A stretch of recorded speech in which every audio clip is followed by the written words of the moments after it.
মাছটা ভালোই আছে। ও শেষ ফলফলা মাছ। হ্যাঁ, কাঁচা মাছ খাইতে ভীষণ টেস্ট লাগে না মা? হ্যাঁ, বেশি কাটাও নাই, মাঝখানে একটা কাটা, তেলও উঠে বাম্পার। আজকে এই মাছটা আমি ভেন্ডি আলু দিয়ে রান্না করব। সবার আগে মাছটা কাটে নিই। এই দেখ, এই মাছটা আবার ডিম আছে। হ্যাঁ, মাছ কাটে নিলাম, আর পরিষ্কার করে ধুয়ে নিই। মাছটা কাটে আমি পরিষ্কার করে ধুয়ে নিয়ে আসলাম। এবার হলুদ লবণ মাখাই নেব। এবার সবজিগুলো কাটে নিব। ভেন্ডিটা আমি গোটা গোটাই দিব, আলুটাও আমি এরকম লম্বা লম্বা করে কাটে দেব। এবার মাছটা ভাজি নেব।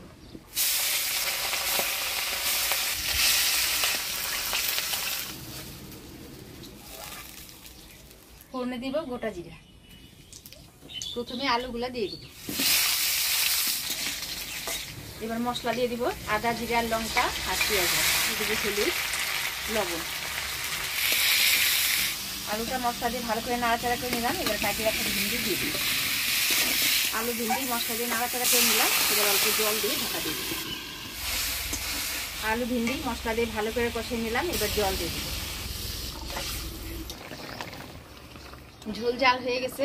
এবার ভাজে রাখা মাছগুলো ঝোলের উপরে দিয়ে দিব। আলু ভিন্ডি দিয়ে বাচ্চা মাছের ঝোল হয়ে গেছে। এবার নামিয়ে নিব।